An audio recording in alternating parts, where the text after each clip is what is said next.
أعوذ بالله من الشيطان الرجيم. بسم الله الرحمن الرحيم. ولقد يسرنا القرآن للذكر فهل من مدكر.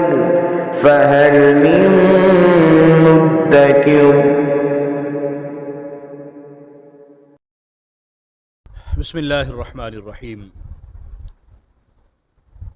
44 نمبر آیا مبارکہ ہے سورہ مائدہ کی، اور 7واں رکوع شروع کریں گے آج۔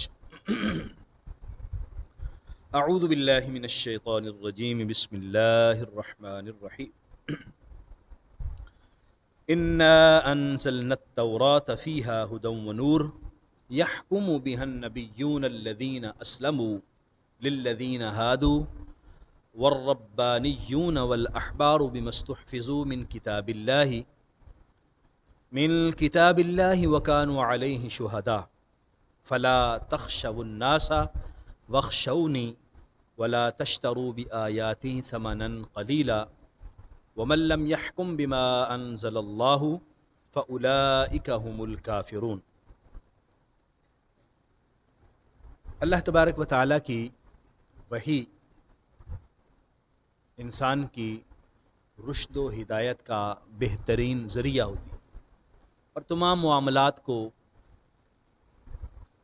اس کے ذریعے حل کیا جا سکتا ہے۔ وحی الہی کے ذریعے زندگی کے جملہ امور انسان درست طریقے سے سر انجام دے سکتا ہے۔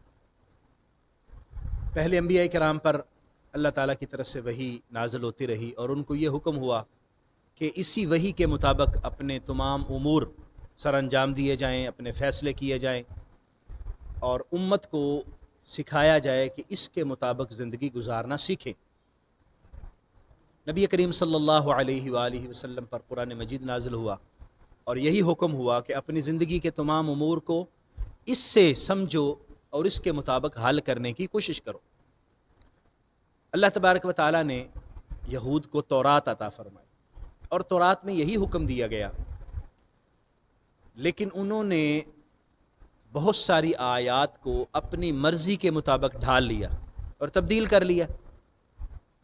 جہاں مرضی ہوتی تورات کے حکم کو مان لیتے، اور جہاں مرضی ہوتی اس کو تبدیل کر لیتے۔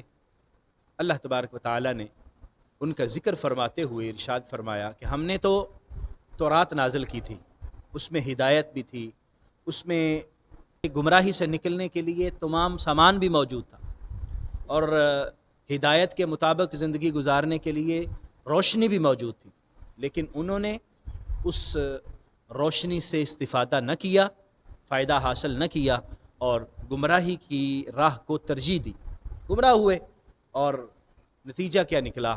اللہ تبارک و تعالیٰ کی ناراضگی انہیں مول لینا پڑے۔ اور پیچھے ہم بہت سارے احکام پڑھائے ہیں کہ جس کے انہوں نے انحراف کیا، اللہ تبارک و تعالیٰ کی بات نہیں مانی، تورات کے مطابق فیصلہ نہیں کیا۔ یہاں پر حکم دیا جا رہا ہے اور ہمیں یہ سمجھایا جا رہا ہے کہ دیکھو، ان کے لیے تورات تھی، تمہارے لیے قرآن ہے، تو جو اللہ کے بتائے ہوئے رستے پر نہیں چلے گا اس کے لیے پھر گمراہی ہی ہے، وہ راہ ہدایت پر پھر گامزن نہیں ہو سکتا۔ انا انزلنا التوراۃ، بے شک ہم نے تورات کو نازل کیا تھا، فیہا ھدی ونور، اس میں ہدایت بھی تھی اور اس میں روشنی بھی تھی، نور بھی تھا۔ ہدایت تمام امور کے اندر ان کی رہنمائی موجود تھی، اور جہالت سے نکلنے کے لیے انہیں علم کا نور بھی عطا کیا گیا تھا، روشنی بھی دی گئی تھی، تاکہ وہ اس کے ذریعے اپنے جملہ امور کو اچھے طریقے سے پایا تکمیل تک پہنچا سکے۔ یحکم بها النبیون الذین اسلموا، اور وہ نبی جو فرما بردار تھے وہ تو فیصلہ کرتے رہے اسی کے مطابق، للذین ہادوا، ان لوگوں کے لیے جو یہودی تھے، یعنی یہودیوں کے لیے انبیاء کرام حضرت موسیٰ علیہ السلام اور ان کے بعد کے جتنے انبیاء کرام آئے وہ اسی کے مطابق فیصلہ کرتے رہے جو تورات تھی۔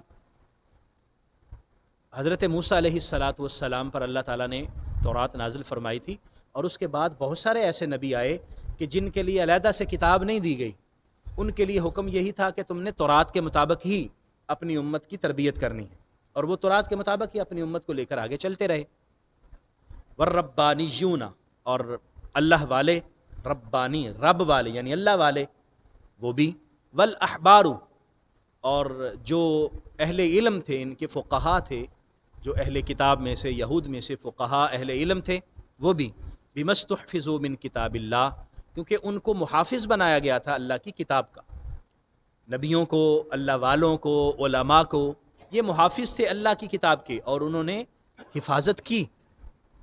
حفاظت، کتاب کی حفاظت کا صرف یہ مطلب نہیں ہے کہ ہم نے اس کو اچھی طرح پرنٹ کروا لیا اور کتاب کو اچھی طرح بائنڈنگ کروا لی اور اس کے اوپر ہم نے جو ہے وہ دیگر حفاظت کی چیزیں بھی اس کے اوپر چڑھا دی، پلاسٹر کور بھی ڈال دیا اور کتاب محفوظ ہو گئی۔ نہیں، کتاب کی حفاظت کی جو سب سے اہم صورت ہے وہ اس پر عمل کرنا ہے، اس کی تعلیم کو آگے پہنچانا ہے اور اس کی تعلیم کے مطابق لوگوں کے معاملات کی اصلاح کرنا ہے۔ یہ ہے کتاب کی حفاظت، اصل میں جو سب سے پہلی حفاظت ہے، اور اللہ تعالیٰ کے بندے ایسا کرتے رہے۔ وَكَانُوا عَلَيْهِ شُهَدَاءَ، اور وہ اس پر گواہ تھے۔ اللہ کی کتاب ہے، اللہ کا کلام ہے، اور اسی کے مطابق زندگی کے اصول سیکھے جائیں گے۔ فَلَا تَخْشَوُا النَّاسَ وَاخْشَوْنِی، بس تم لوگوں سے نہ ڈرو، ایمان والو تمہیں لوگوں سے ڈرنے کی ضرورت نہیں ہے۔ اب رخ خطاب اہل ایمان کی طرف ہے کہ دیکھیں وہ تو تھے لوگ جو اللہ والے تھے، انہوں نے اپنے دور کے اندر انبیاء کرام نے، علماء نے اور اللہ والوں نے اس کے مطابق زندگی بسر کی، اللہ نے ان کی تعریف کر دی۔ آج ہم ڈرتے ہیں، اور حقیقت یہی ہے، ہم ڈرتے ہیں کہ اگر ہم نے کسی برائی کرنے والے شادی شدہ کو سنسار کیا تو دنیا کیا کہے گی؟ اگر آج کسی چور کا ہاتھ کاٹا تو دنیا کیا کہے گی؟ آج ہم نے شریعت کے مطابق فیصلے کیے تو دنیا کیا کہے گی؟ یعنی ہم لوگوں سے ڈرتے ہیں، اللہ سے نہیں ڈرتے۔ ہم لوگوں سے ڈرتے ہیں کہ لوگ جو ہیں وہ ہمارا وہ فران لسٹ جو ہے اس سے ہم نکل جائیں گے اور پھر دنیا ہم پر پابندیاں لگا دے گی وغیرہ وغیرہ۔ جس طرح کہ آپ نے دیکھا کہ افغانستان میں اس پر عمل ہوا، ان اصولوں پر اور شرعی جو سزائیں تھیں ان پر عمل ہوا، تو ان پر کیسے پوری دنیا نے پابندیاں لگا دی۔ مطلب اسلام پر اگر عمل کیا جائے گا تو تکلیف لوگوں کو کس بات کی ہے؟ ہمارا مذہب ہے، ہماری کتاب ہے، ہماری تعلیمات ہیں، ہمیں اللہ تعالیٰ نے یوں فرمایا، ہم اس پر اپنی دائرہ کار کے اندر اور حدود کے اندر رہتے ہوئے عمل کر رہے ہیں۔ لیکن پوری دنیا کو مسئلہ ہے، اس کی وجہ کیا ہے؟ اسلام نے جو تعلیمات عطا فرمائی ہیں وہی اصل میں امن کی پیمبر ہیں، وہی اصل میں عمل کی داعی ہیں، اور امن اسی صورت میں ہو سکتا ہے معاشرے میں جب یہ سزائیں ہو جائیں، اور یہ باقاعدہ طور پر تجربے سے ثابت ہو چکا ہے۔ جب اسلامی سزاؤں پر، شرعی سزاؤں پر صحیح طور پر عمل کیا جائے گا تو آپ دیکھیے گے کہ معاشرے کے اندر جرائم تقریباً ختم ہو جائیں گے۔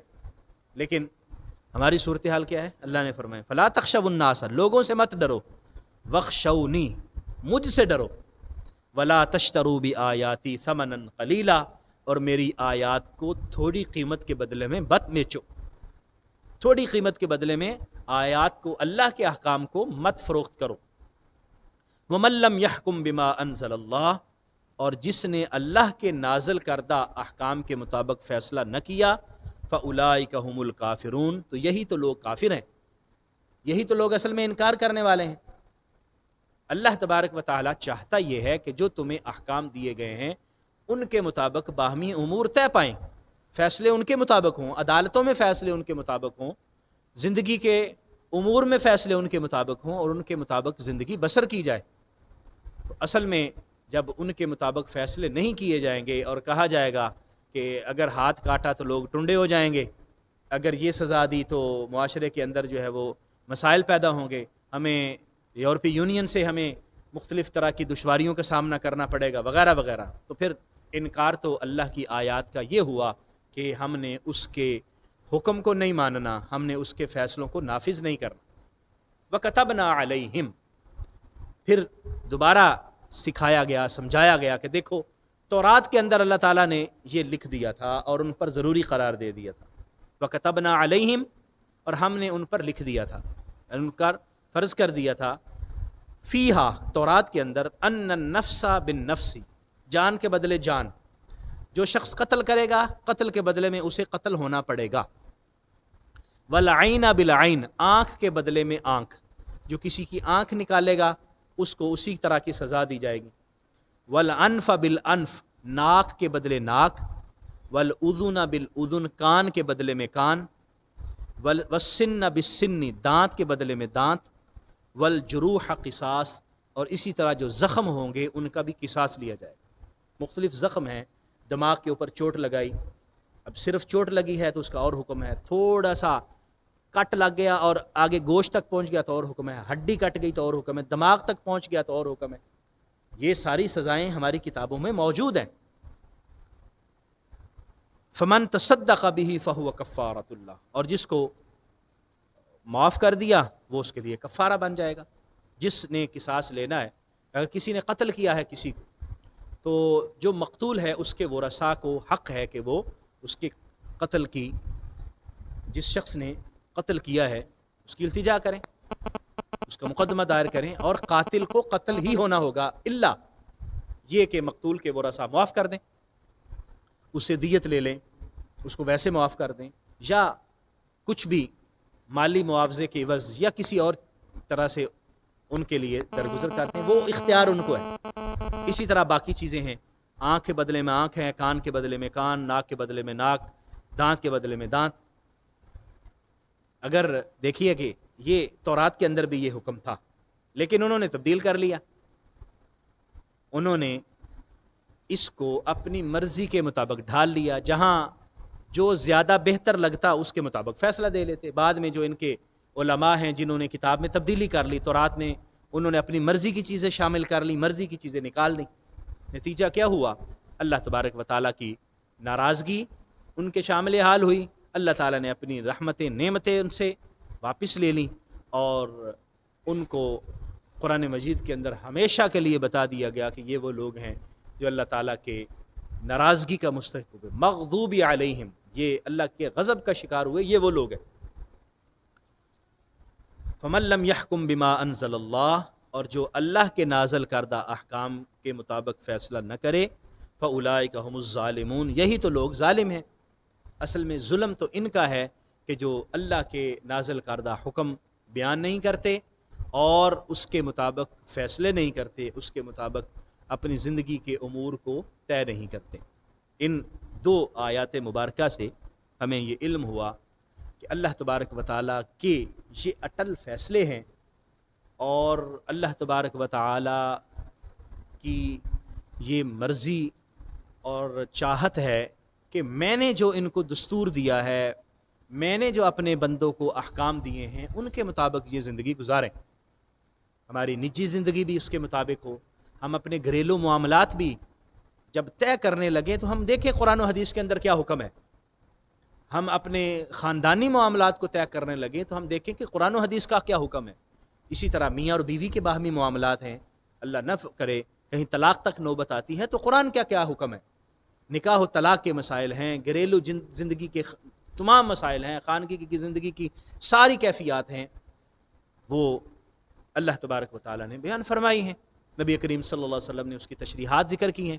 اسی طرح ہمارا نظام عدل ہے، ہماری عدالت ہے، ہماری سیاست ہے، حکومت ہے، جملہ امور شریعت نے ہمیں بتائے، اسی کے مطابق زندگی کو گزارنا، اسی کے مطابق حکومتی فیصلے، اسی کے مطابق ہمارے ادارہ جاتی فیصلے، اسی کے مطابق معاشرتی فیصلے، اسی کے مطابق ہمارے خانگی گھریلو فیصلے، اور ہماری معیشت بھی اسی کے مطابق اگر ترتیب پائے گی تو اللہ تبارک و تعالی اس پر راضی ہے۔ اور اگر ہم نے اللہ کے احکام سے انحراف کرتے ہوئے اپنی مرضی کی کہ یہ چونکہ کاروبار ہے اور کاروبار تو میں اپنی مرضی سے کروں گا، اس میں سود بھی شامل کر لوں گا، اس میں دیگر چیزیں بھی شامل کر لوں گا، جھوٹ بھی آ جائے گی، ملاوٹ بھی آ جائے گی، ساری چیزیں آ جائیں گی، تو پھر اللہ تبارک و تعالیٰ کے جو دیے ہوئے اصول ہیں وہ ہم نے ختم کر دیے، چھوڑ دیے۔ جب چھوڑ دیے تو پھر وہی حال ہے جو آج امت مسلمہ کا پوری دنیا میں ہے۔ ہماری کیفیات کیا ہیں اس وقت، ہم کس جگہ پر ایگزسٹ کرتے ہیں پوری دنیا میں، آپ دیکھ لیجئے۔ ہم دنیا میں وہ عزت اور وہ وقار نہیں رکھتے جو عزت اور وقار ہونا چاہیے تھا، اور عجیب بات یہ ہے کہ ہم عزت اور وقار لوگوں سے ڈھونڈ رہے ہیں، دیگر اقوام سے ڈھونڈ رہے ہیں، دنیا کے جو اس وقت کے نمبردار ہیں ان کی بارگاہ سے ہم عزت اور وقار تلاش کر رہے ہیں۔ عزت اور وقار اللہ کی اطاعت اور فرما برداری میں۔ اور آپ نبی کریم صلی اللہ علیہ وسلم، صحابہ کرام دیکھ لیجئے ان کی زندگیوں میں، اس وقت کی سپر پاوریں ایران اور روم، صحابہ کرام کے پاس کیا تھا؟ کوئی ظاہری ساز و سامان نہیں تھا، کوئی اتنی بڑی فوج نہیں تھی، لیکن اس وقت کی جو سپر پاور تھی ان کو بھی زیر نگیں کر دیا، ان کو بھی شکست دی۔ کس وجہ سے؟ طاقت ایمانی کے ساتھ اور اللہ کے حکم پر عمل کرنے کے ساتھ۔ اور آج بھی اگر ہم عزت اور وقار اور پھر دنیا کے اندر عروج چاہتے ہیں تو پھر ہمیں واپس آنا پڑے گا، ہمیں قرآن اور حدیث کو اپنی زندگی میں انفرادی اور اجتماعی دونوں زندگیوں میں شامل کرنا پڑے گا، پھر ہم جا کے اپنا کھویا ہوا وقار حاصل کر سکیں گے۔ اللہ کریم ہمیں توفیق عطا فرمائے، آمین۔ وآخر دعوایا ان الحمد للہ رب العالمین۔